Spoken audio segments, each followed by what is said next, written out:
Salam, selamat malam Bapak Ibu yang dikasihi Tuhan Yesus.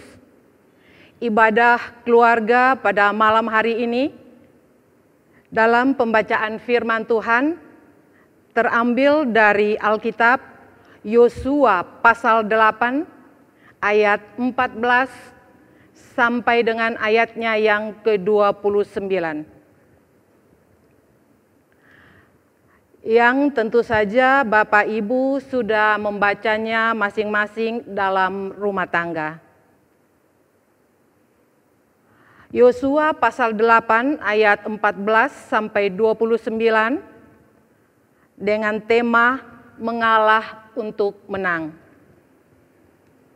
Mengalah untuk menang adalah ungkapan tua bahasa Indonesia yang sekarang ini sudah kehilangan pamornya.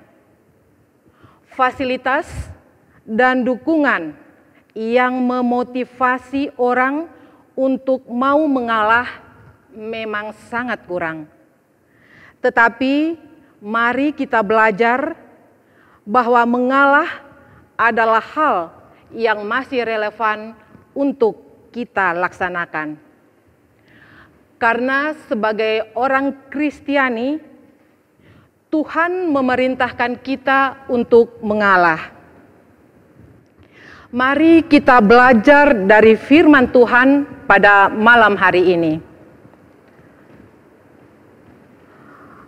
Pembacaan firman Tuhan malam ini mengisahkan serangan kedua bangsa Israel untuk menaklukkan kota Ai.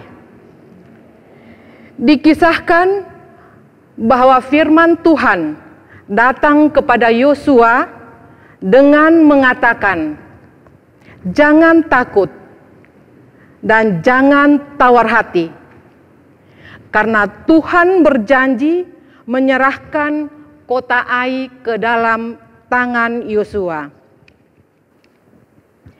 Bapak Ibu yang dikasihi Tuhan Yesus, mengapa Tuhan berkata, "Jangan takut dan jangan khawatir" kepada Yosua, dan Tuhan juga berjanji untuk memberikan kota Ai kepada Yosua? Kalau kita melihat peristiwa sebelumnya atau dalam penyerangan pertama bangsa Israel ke kota Ai yang mengalami kekalahan, 36 orang tentara Israel meninggal dunia. 3.000 tentara Israel dipukul mundur oleh pasukan Ai. Sehingga itu membuat Yosua dan bangsa Israel menjadi tawar hati. Mengapa bangsa Israel sampai kalah dalam penyerangan yang pertama?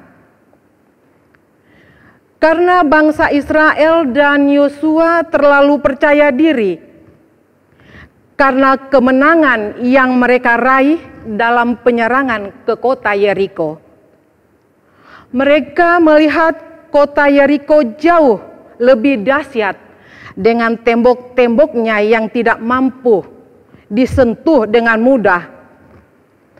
Karena kemenangan ini, Yosua dan bangsa Israel lupa menyertakan Tuhan dalam penyerangan ke kota Ai.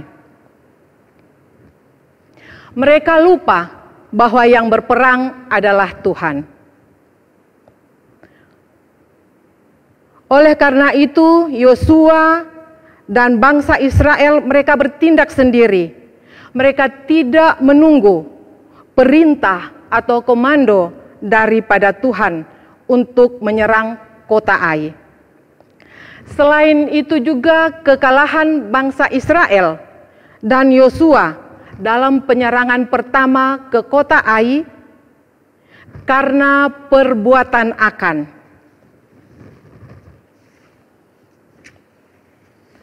Akan adalah orang yang mengambil barang yang dikhususkan, barang-barang yang didapat dari kemenangan dalam penyerangan ke Yeriko, akan mencuri barang-barang itu dan menyembunyikannya di tendanya. Kegagalan Yosua menjadi peringatan juga buat kita yang seringkali pada saat kita sukses, pada saat kita hidup diberkati Tuhan dengan segalanya, kita merasa diri kita hebat. Itu semua adalah kekuatanku. Itu semua adalah kepandaianku. Di saat itulah kita mengalami kegagalan. Saat Yosua mendengar perbuatan Akan dan kematian 36 tentara Israel, Yosua menjadi sedih dan ketakutan. Kemudian Yosua yang adalah hamba Allah yang sangat mengasihi Tuhan, segera mencari wajah Tuhan. Yosua bersama dengan seluruh tua-tua Israel, mereka merendahkan dirinya di hadapan Allah dengan sungguh-sungguh. Mereka mendekatkan diri kepada Tuhan. Dengan sikap Yosua yang begitu baik, dan juga karena Akan yang sudah dihukum karena perbuatannya, akhirnya Allah memberi anugerah kepada Yosua. Yosua dan Kaleb memandang wajah Allah dengan iman. Yosua dan Kaleb percaya bahwa Allah pasti memberikan kemenangan kepada mereka. Bersyukur bangsa Israel memiliki pemimpin yang baik dan mengikuti perintah Tuhan. Dalam penyerangan kedua ini, Yosua mengikuti semua perintah Tuhan dalam hal mengatur tentara Israel dalam penyerangan ke kota Ai. Ada tentara Israel yang ditempatkan di belakang kota Ai, dan ada tentara Israel yang dari depan.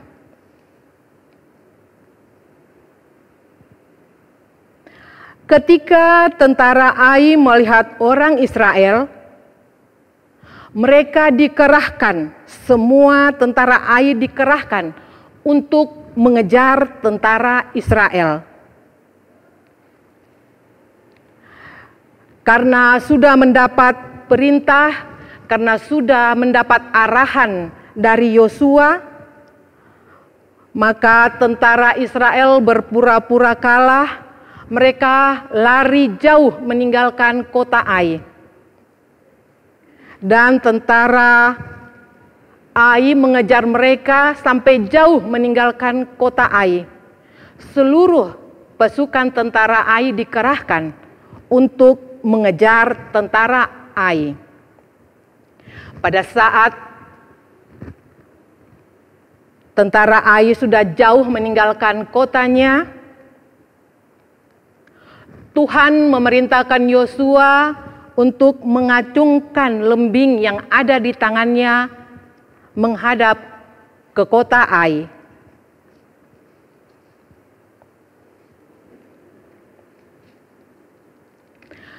Lembing itu pertanda peperangan segera dimulai. Semua tentara Ai terbunuh karena tentara Israel yang bersembunyi di belakang kota Ai digerakkan oleh Tuhan untuk masuk ke kota Ai, berperang dan membakar semua yang ada dalam kota Ai, sehingga asap yang membumbung naik ke atas, ke langit, dapat dilihat juga oleh Yosua dan tentaranya yang sudah lari, serta tentara-tentara Ai yang mengejar, sebagai tanda bahwa kota Ai sudah dikuasai oleh tentara Israel. Dan tentara Ai yang tadinya melarikan diri dan tentara Israel yang tadinya melarikan diri berbalik kembali untuk menyerang tentara Ai. Semua tentara Ai terbunuh. Tidak ada seorang pun yang tersisa. Begitu juga di dalam kota, baik anak-anak maupun perempuan-perempuan di kota Ai. Yang tersisa adalah Raja Ai yang ditangkap hidup-hidup dan dibawa menghadap ke Yosua. Dan Raja Ai digantung pada sebuah tiang sampai mati. Itu juga atas perintah Tuhan. Karena Raja Ai yang memimpin perlawanan terhadap Tuhan. Yosua hanya menjalankan semua perintah yang diberikan oleh Tuhan. Karena mengikuti perintah Tuhan dengan teliti, Tuhan menyerahkan kemenangan kepada Yosua. Dan bangsa Israel sangat disertai oleh Tuhan. Salah satu bukti bangsa Israel sangat disertai oleh Tuhan adalah tidak seorang pun dari bangsa Israel ataupun tentara Israel yang meninggal dalam peperangan melawan bangsa Ai. Bapak Ibu yang dikasihi oleh Tuhan, harus kita akui bahwa pada saat ini terkadang hidup manusia dari waktu ke waktu tidaklah mudah, justru menjadi lebih besar tekanannya. Namun, apa yang harus kita pahami sebagai orang Kristen dalam menjalani hidup yang penuh tekanan, sadarilah bahwa Tuhan menyertai kita lewat firman dan kasih-Nya dalam kehidupan kita. Semua ayat Alkitab yang kita baca tidak akan pernah basi. Apapun ayat Alkitab yang kita baca itu mengandung janji Allah yang pasti dalam hidup kita. Para martir Yesus rela mati hanya dengan membaca firman Tuhan. Setiap kita terkadang hanya asal dalam membaca firman Tuhan, sehingga kita tidak mendapatkan apa-apa dalam pembacaan kita. Mari meyakini bahwa apapun penderitaan yang kita hadapi dalam hidup kita akan mampu kita jalani saat Allah bersama kita. Saat keadaan kita tidak baik, Allah berfirman, segala sesuatu mendatangkan kebaikan. Saat ketakutan, Allah berkata, jangan takut buat setiap kita.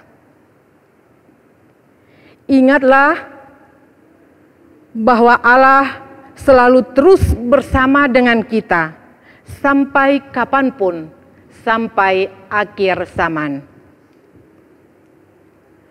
Kita semua akan mampu melewati berbagai persoalan dan rasa takut apabila kita melakukan ketiga hal. Yang pertama, kita tetap bersandar pada kekuatan Tuhan. Yang kedua, kita tetap berpegang pada janji Tuhan. Dan yang ketiga, kita taat pada firman dan ketetapannya. Jika kita melakukan ketiga hal ini, maka kita akan mengalami kemenangan.